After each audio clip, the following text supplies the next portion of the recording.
El señor José Sebasco Piedra fue oficial mayor del Congreso de la República en muchas oportunidades. Él ingresó a laborar a la sede del Poder Legislativo en el año de 1980, cuando recién tenía 17 años.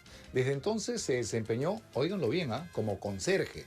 Posteriormente fue oficinista de la Dirección General del Senado, técnico legislativo, jefe de tercera división, director legislativo, director general legislativo, hasta llegar a ser oficial mayor. Una suerte de gerente general del Congreso de la República. Encantado de saludarte. Franco, buenas noches. Bienvenido. Gracias por la invitación. A ti. Meritocracia. Eso se da hasta ahora. Llegaste de conserje hasta llegar al cargo mayor administrativo dentro del Congreso de la República. Sí, mi padre trabajó en el Parlamento. Ah, también. Claro, él me llevaba de pequeño. Ya. Cuando él fallece en el año 75, yo termino la secundaria, ingreso a la universidad a los 15 años y a los 17 años, con la fecha en la que entré al Parlamento a trabajar, tuve que hacerlo para poder solventar mis estudios. El oficial mayor de ese momento del Senado, el doctor Lizardo Arte del Pino, quien me conocía de pequeño, me dijo: ¿por qué quieres ser conserje? Tú no estás para conserje. Pero durante mucho tiempo me decía: ven mañana, ven pasado. Y un día le dije: doctor, yo le limpio los baños del Congreso. Tú estás loco, me dijo. Sebasco, ¿cómo vas a limpiar los baños del Congreso? Bueno, doctor, le dije, yo puedo limpiar los baños a los 17, pero no a los 37. ¿Y? ¿Estás seguro?, me dijo. Sí, estoy seguro, le dije. Llamó al jefe de los conserjes y ese día empecé a trabajar en el Parlamento. Hacía limpieza de baños y oficinas entre las 6:30 de la mañana hasta las 8. Me ponía luego un traje, el 21 traje que tenía. Hacía funciones de portapliegos. A la 1 me iba a la universidad a estudiar. Retornaba al Senado de la República a servir gaseosas, cafés y sándwiches a los senadores hasta la 1:30, 2 de la mañana, que era el promedio en el cual terminaban las sesiones del Senado. Raro caso de meritocracia, o sea, por mérito llegaste a este puesto desde muy abajo, de soldado raso hasta mariscal de campo. Pero no se da siempre en la administración pública, ¿eh? Es cierto. Existe el tarjetazo, la vara, el amigo y el padrino. Es cierto. Justamente yo ayer hice una reflexión que la publiqué en los medios, en las redes sociales, respecto al hecho de que se sataniza, por ejemplo, al militante de un partido político para no poder trabajar en el Estado. Pero lo satanizan porque es solo un militante, pero no le dan la oportunidad que ese militante preparado, que ha estudiado, que tiene experiencia y todo lo demás, lo haga en el sector público. ¿Y por qué hago esta reflexión?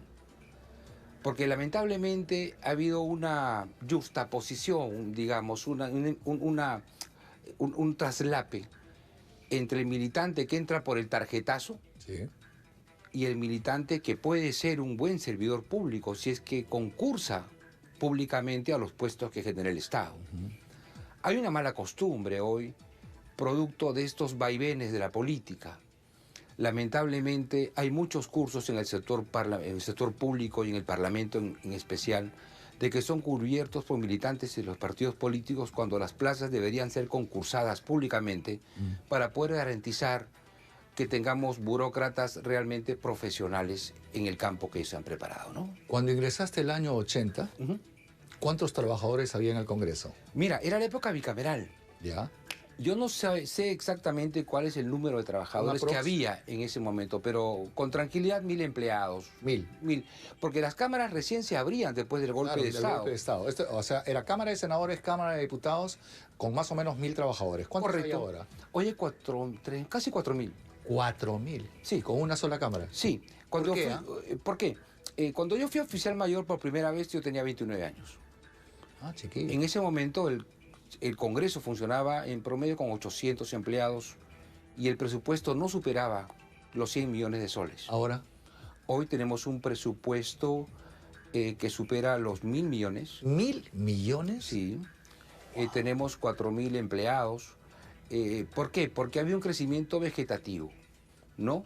Hace poco me preguntaron cómo haría yo para que el Congreso funcionase mejor. ¿Y qué harías? Mi respuesta es muy sencilla. Los cuerpos delgados son más ágiles y eficientes.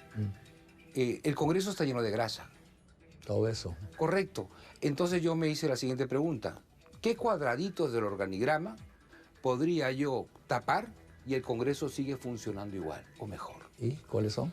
Entonces, hay diversas oficinas que yo, en general, terminaría por desaparecerlas simplemente, porque lo que hay que evaluar, querido Franco, es el beneficio social de la decisión que toma el gestor público. Y la sociedad ganaría teniendo una organización bicameral totalmente ágil, pequeña, y que cumpla con las funciones que debe cumplir. Los mochasueldos, ¿están de moda? ¿Siempre ha sido así? Bueno, ¿O era más solapa? digamos que la transparencia del mundo moderno ha generado que ahora sí se conozca ese tipo digamos, de conductas de algunos señores congresistas, ¿no? Tampoco podemos generalizar. Pero en el pasado también se hablaba de lo mismo, simplemente que no habían los mecanismos para que se conozca. No había la debida investigación. ¿Podemos tener un Congreso peor que el actual? ¿Has visto, este es el peor Congreso que has visto o el anterior, o puede venir uno peor todavía del que tenemos? Mira, depende del votante. Yo creo que hay que hacer reformas para poder mejorar la calidad de los parlamentarios. Una de las reformas que yo siempre he transmitido públicamente es el hecho de que el voto, por ejemplo, sea libre. Claro. No todas las personas saben de política y muchos votan por sentimientos, por odios o amores, de forma tal que desnaturalizan la calidad del congresista. La reelección es una buena medida para mejorar la calidad del Congreso. Nosotros buscamos gente con experiencia siempre, ¿no? Sí. Y el político, como tú hablaste hace poquito, Sí. y me encantó la frase que usaste, político profesional. Sí. Creo que el político debe ser un profesional de la política. Sí. El estar en política no te hace político. Tienes para ello que formarte, tienes que...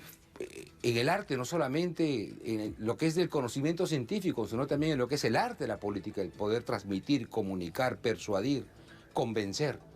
De tal manera de que esa es la manera, y sobre todo, y cambio aquí de tema profundamente, saber negociar políticamente. Claro. El arte de la negociación. El toma y daca. Exacto. ¿Qué me das y qué te doy? ¿Y eso por qué? Porque en el espacio, todos vivimos en un espacio. Aquí estamos en un espacio, sí, todos con tus técnicos, etcétera. Y lo que nos enseña la política es saber aprender a convivir en un mismo espacio. De tal manera de que respetando tus derechos y tú los míos, podamos convivir y tomar acuerdos, y los acuerdos permiten que las cosas avancen. Don José Sebasco, ¿cómo hacemos para tener una buena representación parlamentaria? ¿Cómo hacemos para no sacarles la mugre y seguir odiando a los parlamentarios y hablando mal de ellos? ¿Qué se puede hacer? ¿Dónde está el cambio? El cambio en los partidos políticos. Los partidos políticos deben ser las verdaderas escuelas de gobierno. Entiéndase que del partido político estarán los futuros gobernantes. Sí. Entonces tenemos que formar a los cuadros dentro de los partidos políticos. A mí en la secundaria, por ejemplo, caí de casualidad en el partido aprista. Yo tenía 13 años de edad. Y caí ahí buscando una academia preuniversitaria, porque tampoco había plata para pagar la academia. ¿Que quisieron hacer chapista? Mira, no pertenecía a la CHAP, pero lo que sí, tampoco a la JAP. No es más, nunca me inscribí en ningún partido político, pero entré a la escuela de dirigentes del APRA a los 13 años. Acá en Alfonso Ugarte. En Alfonso Ugarte, tomaba el micro a la 10, etcétera, etcétera. Ya les estudiaré algún día. Sí, nunca pude comerlas, ¿sabes? Porque esas salchipapas que vendían en el restaurante del partido eran para mí inalcanzables. Y lo tengo que confesar. A mucha honra, además. Era Carolo, claro. Así es. Entonces, en ese partido, a los 13 años, me enseñaron el arte de la oratoria. Comencé a leer a José Carlos Mariátegui, a Marx, a Hegel, a Engels. A los 15 años ya era todo un dirigente político. Claro. Te formaron. Ingresé a la universidad como delegado de aula, luego miembro de la asamblea universitaria. Ya era un dirigente a los 17 años, pero como tuve que trabajar en el Parlamento, dejé de hacer política y nunca me inscribí. Y a buena hora, porque entendí la política de una perspectiva diferente, ¿no? ¿Y ahora postularías? Sí, quiero ser senador. Ah, no me digas. Sí, yo quiero ser senador. Palmas, ¿ah? La verdad que con sí. tanta experiencia. Sí. Qué bien. Yo quiero regresar a mis raíces. Qué bueno. Empecé en el Senado como trabajador de servicio y quisiera terminar como presidente del Congreso, además. ¿Por qué? Porque creo que hay que contar una historia. Creo que la juventud, los niños, deben darse cuenta de que desde lo más bajo puedes llegar quizás a lo más alto. ¿Ya te afiliaste a algún partido? No. Pretendo como invitado. Pretendo ir como invitado. ¿Y de los apristas? También he conversado con ellos. Ah, ya estás hablando con varios. He hablado como con 5 o 6 partidos. Pues hay que desearte suerte, éxitos. Qué bien que postules, qué bien. Hay que hacer el servicio cívico obligatorio. Sí. El Estado, el Perú me ha dado mucho, me permitió estudiar, comer, vivir. ¿Y por qué no retornarle lo que me han formado gracias a los ciudadanos, a la población y al propio Estado, ¿no? Bueno, vamos a hablar de tus propuestas políticas. Estás En algún cordialmente momento, invitado. Franco, yo Un placer. quería estar contigo. Un placer, José. Y gracias por la invitación. A ti las gracias. Muy amable. Ha sido el señor José Sebasco, quien ha manejado la Oficialía Mayor del Congreso de la República, que ahora nos da la primicia. Se lanza para senador y quiere ser presidente del Congreso de la República. Cuando volvamos, estará conversando con nosotros el doctor Guido Núñez del Prado, de la clínica Causa Iguasi, en el Valle Sagrado de los Incas, en Coya, en Cusco, que tiene un tema muy, pero muy importante que tocar. Atención, sector salud, atención, ministro de Salud, oiga esta entrevista porque hay una denuncia bastante delicada sobre su sector. Y también estará el ingeniero Wilfredo Guevara, empresario, Wilfredo Guevara Oxa, empresario minero, que tiene un tema importantísimo con la energía cuántica y maneja la muy célebre Clínica del Éxito. Soy Oscar Eduardo Bravo, está usted en Franco y Bravo. No cambie de canal, lo que viene es muy importante. Ya volvemos.